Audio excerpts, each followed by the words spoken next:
அவங்க பிறந்த தேதி சொல்லுங்க. பிறந்த தேதி September 19 19 19 2011. 19/9/2009 2011ங்களா? 10:54 PM 10:54 PM Tenkasi. Tenkasi 10:54 12:54 PM 12:54 Tenkasi. வணக்கம் குருஜி. வாழ்த்துக்கள்மா, நல்லா இருப்பீங்கம்மா. தீர்க்க சுமங்கலியா தீர்க்க ஆயுளோட நல்லா இருப்பீங்கம்மா. குருஜி, உங்களோட ஆசீர்வாதம் அவசியம் வேணும். நல்லா இருப்பீங்கம்மா, சந்தோஷமா கணவர் குழந்தைகளோட சந்தோஷமா நல்லா இருப்பீங்கம்மா. ரொம்ப சந்தோஷம் குருஜி. எனக்கு நிறைய சந்தேகம். அவனுக்கு ராகு தசை போயிட்டு இருக்கு. செவ்வாய் ஸ்திர வீடான விருச்சிகத்துல சனியோட பார்வையோட இருக்கு. அப்படி போடு ஏமா, என்கிட்ட ஏமா கேக்குறீங்க? நீங்களே கடகடன்னு ஸ்திர வீடு சனி பார்வை செவ்வான்றீங்க. நீங்களே பலனின்னு சொல்லிட வேண்டியதானே? உங்களோட வீடியோ தான் குருஜி. படபடன்னு இருக்கு. தனுசு லக்னமாம்மா? ஆமாங்க குருஜி. லக்னாதிபதி குரு லக்னத்தை பாக்குறாரா? ஆமா. பேசிக் நான் அடிக்கடி என்ன சொல்லி தர்றேன், எதுவாக இருந்தாலும் முதல்ல லக்னத்தை பார். லக்னாதிபதி இருக்கிறவன் எவ்வளவு மோசம் நல்லா இருக்கிறவன் எவ்வளவு மோசமான தசை வந்தாலும் சமாளிச்சுக்குவான். லக்னாதிபதி நல்லா இல்லாதவர் சின்ன, அதாவதுமா நான் அடிக்கடி சொல்கிறேன்ல, நீங்கள் நல்லா சாப்பிட்டு புஷ்டியோடு நின்றுக்கிட்டு ஒருத்தர்கிட்ட சண்டை போட போனீங்கன்னு வைங்க, அவர் 4 குத்துனா கூட நான் நின்றுக்கிட்டு ஒரு அடியாவது திருப்பி அடிப்பீங்க. நீங்களே சாப்பிடாம நோஞ்சானா இருந்துட்டு 1 மாதம் வந்துட்டு அப்படியே சொங்கி போயிருந்தீங்கன்னு வைங்க, அவன் ஒரு பூணு ஊதினவுடனே கீழே விழுந்துருவீங்க. லக்னாதிபதி வலுத்தவர்கள், அவர்கள் குழந்தைகளோ பெரியவங்களோ யாராக இருந்தாலும் எவ்வளவு அவயோக திசைகள் நடந்தாலும் வாழ்க்கையில் நல்லா இருப்பாங்க. நீங்கள் இதைத்தான் தனித்தனியாக ராகுதசை எப்படி இருக்குது கேதுசை எப்படி இருக்குன்னு பார்க்காம ஒட்டுமொத்த உருவமாக பாருங்கன்னு அடிக்கடி இதைத்தான் மாணவர்களுக்கு சொல்லி கொடுக்குறேன். நான் என்பது நீங்கள் என்பது உங்கள் முகமோ உங்கள் கையோ கிடையாது. உங்கள் முகம், உங்கள் கை, உங்கள் கால், உங்கள் கண், உங்கள் மூக்கு எல்லாம் சேர்ந்த உருவம் தான் நீங்கள். அது மாதிரி 12 பாவங்களும் கலந்த கலவை தான் பலன். இந்த குரு சுக்கிர தொடர்புகளே இல்ல ராகுவுக்கு. இருக்கட்டும் பரவாயில்ல, லக்னாதிபதி வலுத்திருக்கு. மைனஸ் என்ன? எப்போதுமே நீங்க பாசிட்டிவா தான் சொல்லுவீங்க. அப்படியே உடனே அம்மா உங்களை திருப்திப்படுத்த முடியாதுமா, இப்படி ஒரு வார்த்தை போட்டீங்கல்ல. இப்போ இன்னைக்கு லைவ்ல எத்தனை நெகட்டிவா சொல்லியிருக்கிறேன் பாருங்க. எடுத்தடுப்புலேயே ஒரு செவ்வாய் தசை 7 வருஷத்துக்கு ஒன்றும் பண்ணாதுன்னு உள்ளதை சொன்னேன்.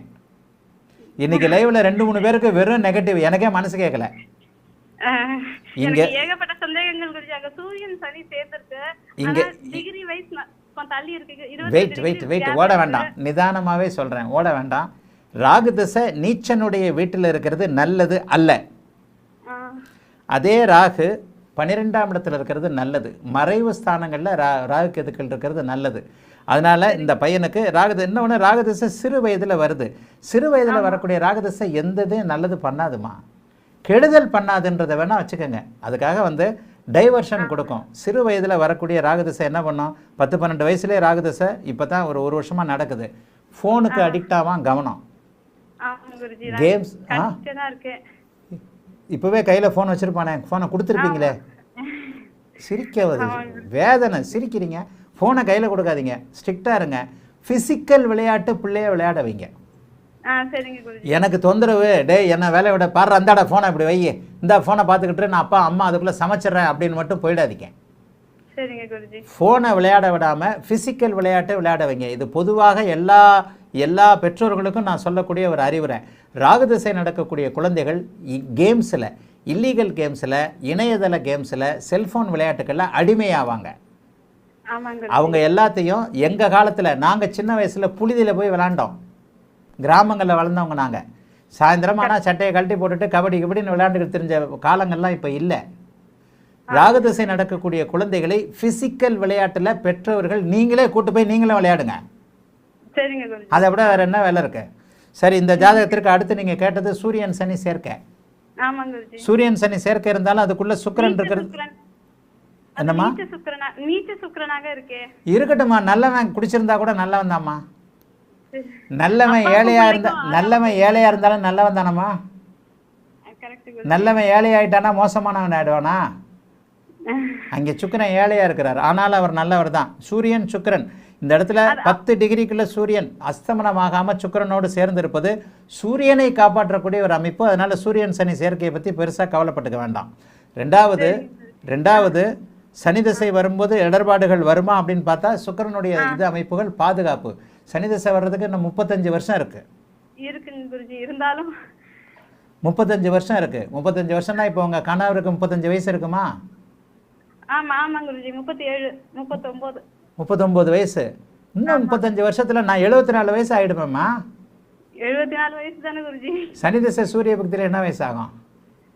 74 வயசு ஆகும். 80 வயசு ஆகும். பரவாயில்லையா? இன்னும் சரி வேண்டாம். சனி திசையில் சூரிய பக்தியில் தகப்பனுக்கு அப்போ கூட நான் கண்டம்னு சொல்ல மாட்டேன். சனி திசை தகப்பனை நலிக்கும். சனி திசை ஆரம்பிக்கும் போது 74 வயசு 75 வயசு ஆரம்பிக்குது. அப்போ சனி திசையில் பிரச்சனைகள் அப்பாவுக்கு வரத்தான் செய்யும். ஆனாலும் அப்போதைக்கு உடனடியாக கண்ட அமைப்புகள் இருக்காது. சனி திசை சூரிய பக்தி நல்லா இருக்காது. அப்போ 80 வயசுக்கு மேலே ஆகும். அதை பற்றி இப்போ பேசி என்னமா பிரயோஜனம்? பிள்ளைக்கும் அப்பாவுக்கும் விரோதம் ஆகாதுல்ல? இல்லை, கண்டிப்பாக ஆகாது. சூரியனும் சனியும் தனித்திருந்தால் மட்டுமே பிள்ளைக்கும் அப்பாவுக்கும் விரோதம். இந்த இடத்துல சூரியனும் புதனும் பரிவர்த்தனையாக இருக்கிற இன்னொரு அமைப்புகளை கவனிச்சிங்களா? கொஞ்சம் எஸ்கேப் ஆகிறாரு இல்லையா? இன்னொரு 1 டிகிரி தள்ளி இருந்தாருன்னா அந்த பக்கம் போயிடுவார். அதனால் அப்படிலாம் ஒன்றும் பெரிய ஏம்மா இந்த ஜாதகம் யோக ஜாதகம்மா. ஏம்மா வந்து கண்டதை போட்டு குழப்பிக்கிறீங்க? இந்த ஜாதகம் உண்மையிலே யோக ஜாதகம். சூரியன் வந்து இது செவ்வாய் வந்து நீச்சபங்க ராஜயோகத்தில் இருக்கிறாரா? செவ்வாய்க்கு குரு சுக்கிர தொடர்புகள் இல்ல. என்னம்மா? செவ்வாய்க்கும் குரு சுக்கிர தொடர்புகள் இல்ல. ஏம்மா செவ்வாய் தசை முடிஞ்சு போச்சு இல்லம்மா? 8இல் நீச்சமா இருக்கின்ற செவ்வாய் தசை நடுவில் வந்தால் குடும்ப வாழ்க்கை நல்லாவே இருக்காதுமா. எவ்வளோ பெரிய யோக புள்ளமா அது. பருவத்தில் வந்து குரு தசை வரப்போதுமா. குரு 5ஆம் இடத்துல இருக்கிறாருமா. அதற்கப்புறம் சுக்கரனோடு சேர்ந்த சனி தசை வரப்போதுமா. எவ்வளோ பெரிய யோக குழந்தை. 9 10 கூடியவர்கள் பரிவர்த்தனைக்கு. நான் என்ன கேட்குறேன், என்ன ஆரம்பத்தில் ஒரு போடு போட்டியம்மா நீங்கள் எதையுமே பாசிட்டிவாக சொல்லுவீங்கன்ட்டு. உங்களுக்கு நல்லதே கண்ணில் தெரியாதா? சிரிக்கிறதுக்காக கேட்கல. நல்லதே என் மாணவர்கள்மா. நீங்கள் உண்மையிலே என் மாணவி. இந்த அளவுக்கு சரங்கிற போட்டு விளையாடுறீங்கல்ல, உங்களுக்கு புரியுதுல்ல. நான் உங்களுக்கு குரு தானே. உங்களுக்கு எடுத்தெடுப்பில் என்னம்மா சொல்லி கொடுக்குறேன்? நல்லதை முதலில் பார். ஏன் நல்லதே உங்கள் கண்ணுக்கு தெரிய மாட்டேங்குது? எவ்வளவு அருமையான நல்லதுகள் இருக்குது. சின்ன இப்போ நெகட்டிவ் இந்த ஜாதகத்தில் குழந்தையோட ஜாதகத்தில் இருக்குன்றது உண்மை. ராகு திசை இளம் வயசில் வரக்கூடாதுன்றது உண்மை. ஆனால் எதிர்காலத்தில் மிகவும் அருமையாக லக்னம் வலுத்து லக்னாதிபதி வலுத்து IPS ஆகக்கூடிய அமைப்புகள் இருக்கா? ஏமா சூரியன் சனி சேர்ந்துட்டாலே அரசு வேலையில் டல் அடிக்கும். இந்த பையனுக்கு முதல்ல வந்து இந்த பையனுக்கு ஆசை இருக்கான்றதை நீங்கள் பார்க்கணும். சூரியனும் 10ஆம் இடத்துல சூரியன் இருக்கிறார். அரசு உத்தியோகம் சிம்மத்தை குரு பார்க்கின்ற அமைப்பில் அரசு உத்தியோகம் உண்டு. அரசு உத்தியோகத்திலே அதிகாரம் இல்லை. IAS IPS தான் கிடையாதுமா. சாதாரண போலீஸ் இன்ஸ்பெக்டருக்கும் டிஎஸ்பிக்கும் கூட அதிகாரம் நல்லா இருக்குமா. அரசு உத்தியோகம் கண்டிப்பாக உண்டுமா. சிம்மத்தை சிம்மாதிபதியை சூரிய சுக்கிரன் குருவும் சுக்கிரனும் தொடர்பு கொண்டிருக்கனால நல்லா இருக்குமா. வாழ்த்துக்கள்மா. இந்த ஜாதகம் உண்மையிலே நல்ல ஜாதகம். ஆரம்பத்தில் இந்த லைவில் ஒரு 3 ஜாதகத்துக்கு நெகட்டிவாக பலன் சொன்னனே அப்படிங்கிற அமைப்பில் லைவுடைய இறுதியில் நிறைவாக நல்ல பலன் சொல்லக்கூடிய தகுதியான அருமையான எதிர்காலம் நன்றாக வரக்கூடிய அருமையான குழந்தையோட ஜாதகமா. வாழ்த்துக்கள்மா. நல்லா இருப்பீங்கம்மா. அழைத்ததற்கு நன்றிம்மா. நேயர்களின் அனைத்து விதமான சந்தேகங்களுக்கு